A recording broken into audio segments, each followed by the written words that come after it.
একদম পারফেক্টভাবে ঝরঝরে পোলাও যদি করতে চান, তাহলে এই ভিডিওটি প্রথম থেকে শেষ পর্যন্ত দেখুন। সুন্দরভাবে স্টেপ বাই স্টেপ পোলাও বাড়িতে বানানোর প্রসেস এই ভিডিওর মাধ্যমে দেখানো হয়েছে, যেটা হবে খুবই ঝরঝরে।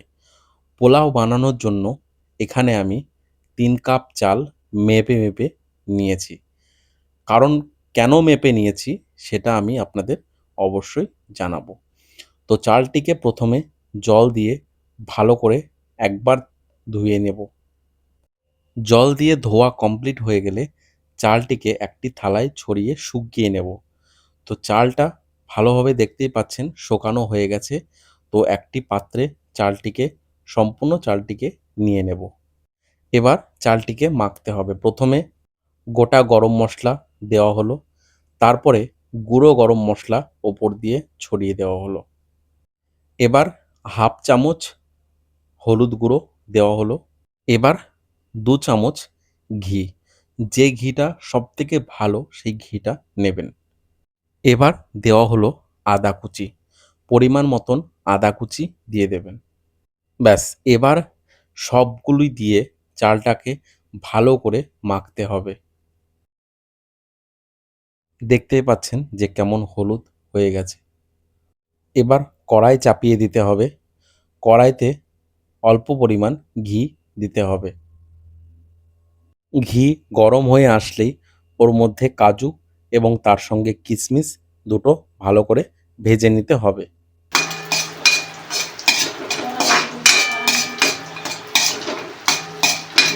কাজু কিশমিশ ভাজা কমপ্লিট। আবারও ওই একই ঘিয়ের মধ্যে আরেকটু পরিমাণ ঘি দিয়ে দেবেন। এবার যে চালটা আগে থেকে মাখিয়ে রাখা হয়েছিল সেটা সম্পূর্ণ দিয়ে দিতে হবে এবং আঁচটা কিন্তু লো আঁচ করবেন। হাই আঁচে রেখে দিলে তাহলে কিন্তু সমস্যা হবে। লো আঁচে এটা ৫ থেকে ৮ মিনিট ভালো করে একটু নাড়াচাড়া করে নেব। এবার জল দেওয়ার পালা। জলটা কিরকম দেবেন? প্রথমে দেখলেন ৩ কাপ চাল নিয়েছি। ওই ৩ কাপ চালের বদলে এখানে ৬ কাপ জল দিতে হবে। এটাই কিন্তু জলের পরিমাণ। জলের পরিমাণটা ঠিক করে দেবেন, না হলে কিন্তু খুবই অসুবিধা হবে। ব্যাস, জলটা দিয়ে আঁচ বাড়িয়ে থালা দিয়ে ঢেকে দিতে হবে।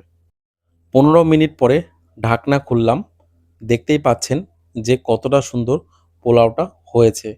তলে হালকা, হালকা একটু লেগে গেছিল, তো তাতে কোনো সমস্যা নেই। পোলাওটা কিন্তু দারুণ হয়েছে। এবার পোলাওয়ের মধ্যে দিতে হবে পরিমাণ মতন লবণ। যতটা পোলাও সেই মতন লবণ কিন্তু দেবেন এবং তার সঙ্গে দিতে হবে চিনি। চিনিটাও কিন্তু স্বাদ মতন দেবেন। খুব মিষ্টি পোলাও খেতে চায় না, আবার খুব মিষ্টি কম হলেও কিন্তু ভালো লাগে না। তার সঙ্গে যে কাজু কিশমিশ ভেজে রাখা হয়েছিল সেটা দিয়ে দিতে হবে। দিয়ে অল্প আঁচে এটাকে ভালো করে মিশিয়ে নিতে হবে। দেখবেন চিনিটা গলেছে কিনা। দরকার পড়লে চিনিটা কিন্তু একটু হালকা একটু গুঁড়ো করে নিতে পারেন। কারণ চিনি অনেক সময় কিন্তু গলে না। তো রেডি হয়ে গেল ঝরঝরে পোলাওয়ের রেসিপি। তো এই পোলাওটি আপনি আলুর দমের সাথেও খেতে পারেন। আলুর দমের রেসিপি যদি জানতে চান, অবশ্যই একদিন ভিডিও করে দেখিয়ে দেব।